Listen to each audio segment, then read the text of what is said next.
will destroy you. In the end, it will destroy your veins. It will make you to be impotent early. It will cause that. So if you are married to a person that is all about size, you have to talk to that person. You have to talk to that person and go and tell that person it's harmful for you. You have to talk to that person and tell them that it's harmful for you to increase your penis size because it's blah blah blah blah blah. And I don't think most women will have problem with size if you know how to work well. If you know how to work well, most men that have big penis don't even know how to work well. All they do is they cause pain. But if you know how to work well, they will not have any problem with that. Amen. Yeah.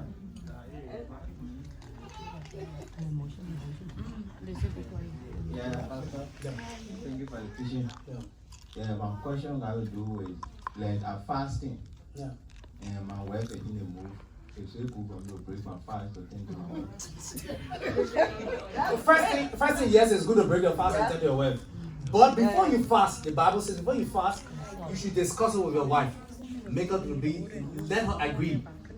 Convince her. Say I'm going to fast. And if you say you're fasting for this particular time, end your fast and continue in the go. One of our pastor friends, he had this particular habit. You will say, tell your wife fasting for 3 days. After 3 days, you will say, go for another 7 days again.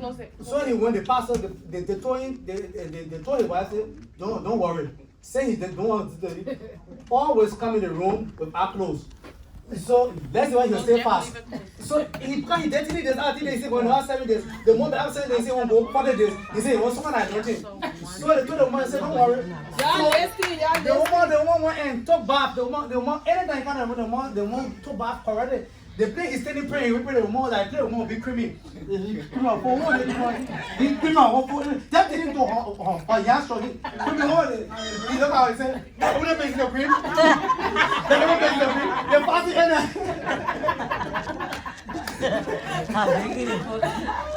Jack cream for him. Yeah, the fasting. My question is, when you guys aren't married, are you guys allowed to like kiss and stuff like that? Like even like y'all just in a relationship like with your girlfriend, y'all allowed to kiss? Like y'all not doing anything like consensual with like physically with your. I would say no because that's a prelude to sex. I would say no because you see by the time you start to get so intimate, it will end up with something. If you love a girl, you come to get married or you start kissing her, something will happen. In fact, by the time that boy start kissing, if you just look down, something will happen. You start seeing him. And then he doesn't want to leave that the same way. He don't want to leave the same way he came. And so you don't want to tempt him. You don't want to, So I would advise. I would advise kissing, petting, all of them when you're dating. You just avoid it. Just avoid it. And let me tell you, church. One reason why it's good not to have sex before you get married. One reason is because it gives you a good testimony. It gives you don't know where you end up. You don't know where you'll be a pastor. You see, for now, I can tell you how before my mom and myself were sleeping together. After we heard the word of God, we not slept together. I have that testimony. I have that. It gives you a testimony. You can talk about it. You can talk about it. When I tell you about after, but if you can't open your mouth and talk about it. It gives you a testimony. And let me tell you, nothing will happen to you. Somebody ask that question and say that nothing will happen to you. Nothing will happen to you when you keep yourself. And that's why if your church does not go through testing of the man, whether he's okay, his sexual organ is okay before, then you people should do it. If you know he never has sex with that man, then what you should do before you get married, make sure the man do all his tests. Make sure the woman will do all her tests. Make sure they do all the tests. You don't have to say when you're picking bed. Then do all their tests so that you'll be sure the man is not sterile, the man is not impotent, the man is okay, the woman she's able to produce children, the man is okay, everything is about, she doesn't have a terminal disease. You'll do all those tests and everything. You'll do all the tests. One more question.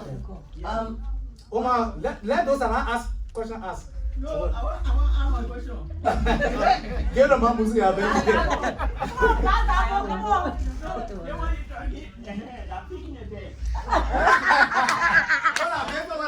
Yeah, that something reality happened.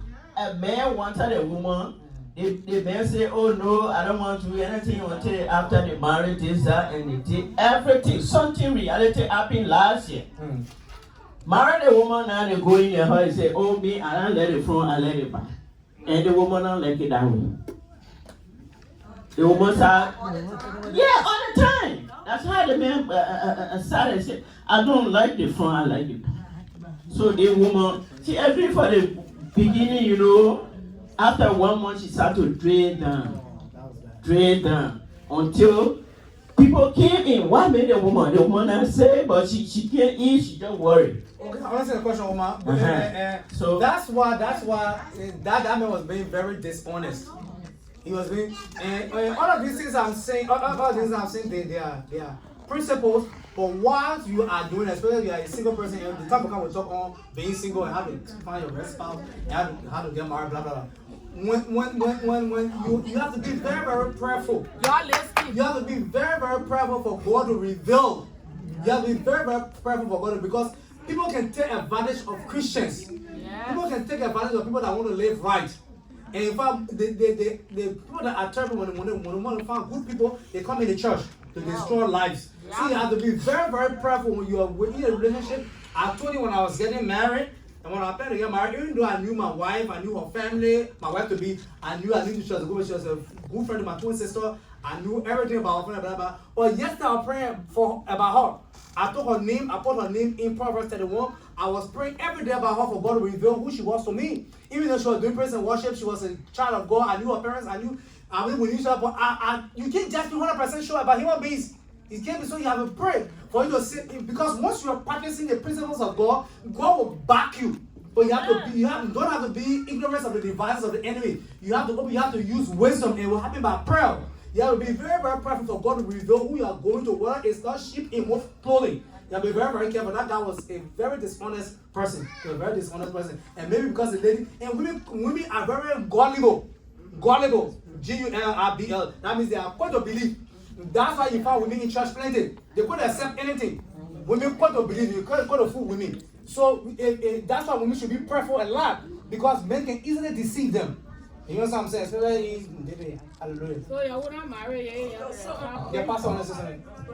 Yeah, I just want to, there's a thing I went on way back when started learning how to pray. It was Pastor Kona and myself, and a few men ago, we used to go to Singapore Bridge to go pray. One guy that called him Brother Bob. So, and some great thing when we started praying, one day, 1 week, 2 weeks, and then praying constantly, and all of a sudden, I'm saying this because more people can say that it is in the church, which is comfortable, you can find your spot. But not necessarily that. And Brother Boss said the Lord spoke to him, the fan get on more, so the Lord spoke to him and said that his wife. And the way Brother Boss was you know, everybody just because the way he talked, everybody just start coming to him. So people just believe that, hey, so he went and got prepared everything, they got married, had sex for 3 months, and he came back again, during the prayer time, and said, the Lord said. So that was the end of our friendship with Brother Bob for that time. We just caught up for him, Pastor Gona, everyone on just caught up for him, because he's not a real man, he's a fake.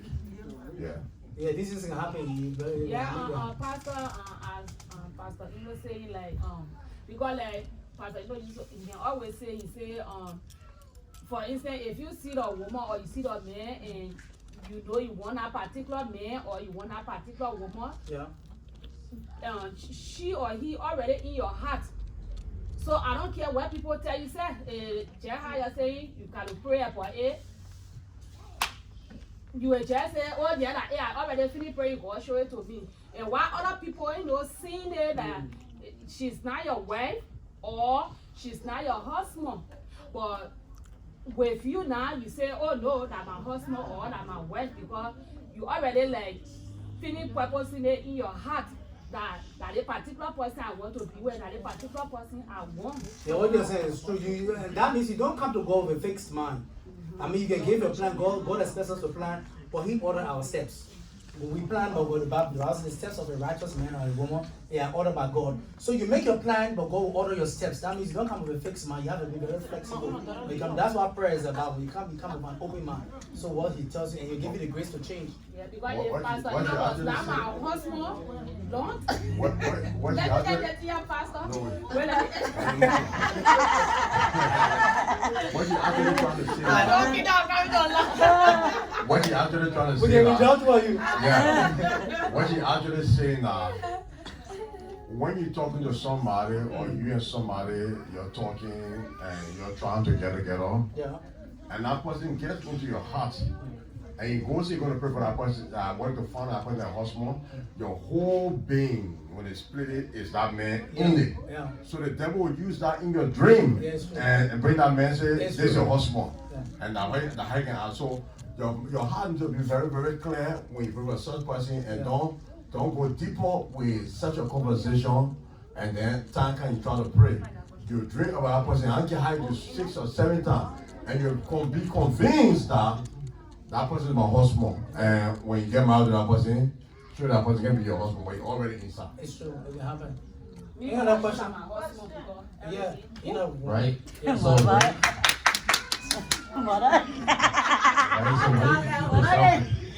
Hey, let's listen to him. We don't have time. right? So, like, what if, like, you kept your virginity till marriage? And you waited, kept your virginity till marriage? That's how you found out your partner, like, didn't kept, like, their virginity. Didn't keep it. They didn't keep it, like, you waited, like, Okay, I understand your question. Okay. You are a young Christian person, a teenager, and you've heard an early teaching about this, like what they're hearing, and you decide to keep your virginity until you get married, and you meet your young person too that is about 12, 13. You both of you agree to keep your virginity, and then time, especially for the men gets to know that when you want to go sleep, after they got married, when you go sleep with the girl is not a virgin. What do you do? you already. This is why but you keep asking, but this is why you do testing all before you get married. You do it, and that's the point that most churches don't do. Most churches do not test before people get married. It is very, very wrong. And this is where big surprises can happen. Listen to my advice. Don't get married with somebody without doing the person biological testing. It's very, very much important. You may miss surprises. What the person is HIV, AIDS positive, what the person is what the person has disease that will be passed on to your children, like sickle cell. You don't want any hereditary disease that will be passed to your children. You have to do all the testing. If the person is a virgin, you will know all the information that you want to know, the pieces of information that you want to know from your doctor, from the physician, it will be passed on to you. If the person is unwilling to go for a checkup, then that means the person is hiding something. That means the person is hiding something. So to answer your question, you shouldn't be surprised. You shouldn't be surprised. And I want to say something what my pastor, my mother was saying. Now, most of the time it's true. We'll come to that point one of these Sundays about finding your right spouse. Most of the time you can have somebody in your mind and you go and people can be telling you that this person is not your person, and you can really insist. You see, I'm of the conviction from reading the Bible that actually Rachel was not Jacob's wife. Yeah, Rachel was not supposed to be his wife, but he really wanted her. And you see, and God will give you what you want if you insist, He'll give you what you want, or you'll face consequences. Rachel was not his wife for so many reasons. When I studied the Bible, nobody told me, but just to read about it, for so many reasons. Number one, Leah was his wife, but Leah was not a beautiful person. She had cross-eyed. Papa said she had lean eyes, she had cross-eyed. He didn't like her. No man, most men don't let women like that. 12:30. So that was the reason why she was the wife, and God used his father-in-law, Laban. God used the father-in-law to tell you that this was the woman. This is the woman. Because why? I know because the person that took over from him did not come from Rachel. The person came from Leah. It was Judah. Judah came from Leah. And Leah was actually a proper helpmate for him. Leah was the one that took care of the whole family after Rachel died. Leah took care of Benjamin, Rachel's son. She took care of Joseph. She took care of all the children. She took care of everyone. She was actually his wife. The third reason why I know that Leah was his wife was because all of our patriarchs and our wives, they were buried in one place. Every one of them. Abraham and Sarah were buried in one place. That place that Abraham bought, that the same place he buried his wife, that place he was buried. That place Isaac and Rebecca was buried. That place Leah was buried. But Rachel was not buried there. Rachel was buried on the road when they were going. I bet she died. She was buried on the street. She was buried on the road. So the real wife of Jacob was buried in that place too. All of them were buried inside there. So sometimes you may insist that this is the person I want. If you insist on that person you want, God will give it to you. God will give that person to you. Understand what I'm saying? It may not be what you want, but maybe that's the person. Leah was after a wife. He didn't need Rachel at all. He didn't need Rachel at all. Leah was after his wife, but he didn't like her. He didn't like her. And you see, most of the time also, you can stretch it for, most of the time also, that's to be very careful with men. Men are not into, men are just after sex. Even if sleeping with Leah, you know, that's a woman. They enjoy it all. Then you can say, no, they want to see what happened at 20. But when you're sleeping with her, you didn't know she's 20. You see? So that one makes sex, not making love. You can't determine sex. Ask a question, Barbara. Yeah, go ahead. You just have to announce it. So my question is, when you and somebody are getting to know each other, well, let's just say dating, and you guys, like, sex was like the main focus on it. You guys prayed about it and everything, you guys, but now for you is like, you want to draw back from the sex, but it's already happened and he's like more interested in the sex. Yeah, I love you and I care for you, but the sex is the main focus, so let's continue it. Like, so are you drawing back, and is it like you're breaking the connection that you guys have and just saying, I just want to be friends, I don't want nothing more from you? To answer your question, no matter how you're on the wrong road, you'll not arrive. No matter how you're on the wrong road, if I want to get to the bathroom, this is the road, this is not the road. This is the road to go to the bathroom, this is not the road. If they say the whole place was blocked and there was no way to go, I can go and can't come down, so this is the only way to go to the bathroom. Now, if you have been on the wrong road for a very long time, and you, by the grace of God, God impressed upon your spirit, and you got convicted and you know it's wrong, you turn. If the person you are doing it with doesn't want to turn, you turn. God will give you a better person, or God will go ahead the person to change. You can't say, I want to please the person, God the person that we want to please. So yeah, you have to make a decision and turn. And when you turn, you have to avoid situations and places that will give you the proclivity to get back to what you got back to. That means you don't be in the same bedroom with that other person again. You don't go, when the person is in the room, say come in, say I can come, I'm in the living room. Can we sit in the living room? And you don't go places. If you know holding hands will be will tempt you, you avoid all of those things. Hallelujah. Amen. Pastor, I just wanted to ask, is it rare that if the brother in the church and then he's an active Christian and maybe and say, oh, I want to get married to you, or I see that I'm an active Christian, so I want to get married to the guy, and just because he want to get married to me, he begins serious with God and say, oh yeah, he start going to church. Just because he see me serious, or just because. How do you know? How do you know because you begin serious? No, I mean, like, we want to get married, right? But I'm a very serious Christian. No, I honestly, a question I said, my point is, how, because you know sometimes we be very judgmental. How do you know it's because of you begin serious? The thing is many Pentecostals, all of us who have done it, we become judgmental of people when we see people serious. We say it's because of this. To tell the truth, everybody gets serious with God because of something. Nobody came to God because they don't want to come to God. Something brought somebody to God. Some brought a sickness business brought them. Some brought a woman business brought them. So if that woman made you to be serious, it's not a bad thing. It's not a bad thing. You should be careful. You should be careful. I've seen. You should be careful. The person should be careful that person really love her. That person may really love her. But if I may really love her, and it's because of her he's become a Christian, it's a good thing. If really love her, they will still live for long. I have seen a lot of girls who went out evangelized with a guy that ended up becoming their husbands. I've had testimonies severally about it. Many girls went out to evangelize, they brought somebody to church, the person became serious with God, and the person became a Christian because the person wanted her. The person became a Christian because they became a good Christian.